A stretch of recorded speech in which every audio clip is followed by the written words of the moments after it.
Anyone got a hypothesis as to why?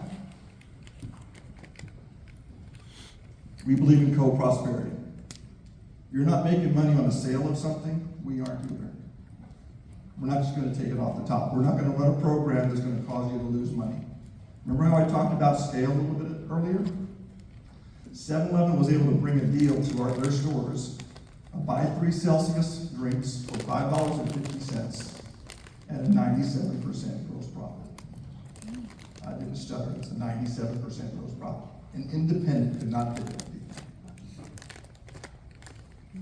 We're currently running a couple of programs out there. One of them is over 100% gross profit, which means the supplier is providing even more than what the customer is paying for. Co-prosperity is where we go. So what happens with these expenses? So let's take a look at that. We split it. Who pays what? Next slide, please. This is what 7-Eleven pays for. Property and rent. We buy the equipment, most of it, Slurpee machines, all that stuff. Real property taxes, the utilities, the major utilities, electric, gas, sewer, water. Building maintenance, the physical plant. We do replace equipment, the RIS system, which means the system that runs registers. Advertising, initial training material, bookkeeping, audits, product development. You've got a whole floor of people looking for new products to come into our stores, so we can be first and innovative, including private brands. Then an ongoing business assistance. Next slide, please. You, as a franchisee, payroll. That's going to be your number one expense. If you haven't figured that one out yet, it is. Second to that, you're going to have other items that are much smaller. Workers' comp, taxes and licenses, those renewals each year. Insurance, of course, depending on where you are in the country. Insurance, everyone that's got a car knows what that's happening or with their houses. Insurance has gotten kind of wild out there. Cash and inventory shortage. You control the employees, so cash and inventory variation is your expense. Store supplies, miscellaneous store expense.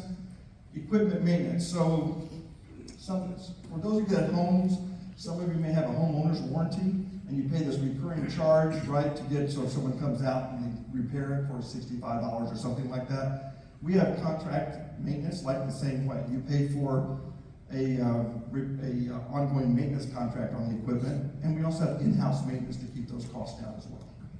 So that helps you not to go out and have to find a plumber or find someone to fix a Slurpee machine. We've got contractors out there to do that. If the machine cannot be repaired, someone replaces the machine. That's not on you. Telephone is your store line only, not our infrastructure lines. And of course, janitorial uniforms. Next slide. There's a few more left. Pretty common. Security. Some franchisees love to add cameras. If you ever walk into some of our stores, there's probably a camera every foot in the ceiling or something. Some of them are like that. That's their choice. We do provide a basic security system, but some want more. There's a national advertising charge, interest expenses, and other operating costs. Let me be clear on how we do something. As a business owner with 7-Eleven, we have what's called an open account. When you take over your store, it's turnkey, you're making money.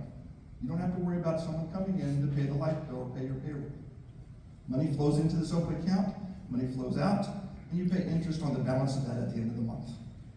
So it's really turnkey. You don't have to worry about having a lot of extra money sitting around. You're funded and off you go. Next slide, please. So what are some of our financing options for franchisees? Next slide. We do offer internal financing up to 65% on the franchise fee, not goodwill. Goodwill, because you're paying an outgoing franchisee that's leaving the system, you've got to have the cash for that separate. We will not finance that. But we will finance up to 65% of the franchise fee, providing your credit and everything else supports that. So we have a treasury department that will review certain requirements. If you bought a house, it's kind of like the same thing. We're going to ask a bunch of stuff, and they'll review that and say whether they'll approve that or not. And it's up to 65%. Next slide. We also have discounts. This is just one of many, the military discounts. We are actually, this year, running discounts on our fees on Goodwill stores, corporate stores, and under construction stores. Brand new this year for under construction stores. To make it more folks have more access to become a franchisee with 7-Eleven. And the last slide.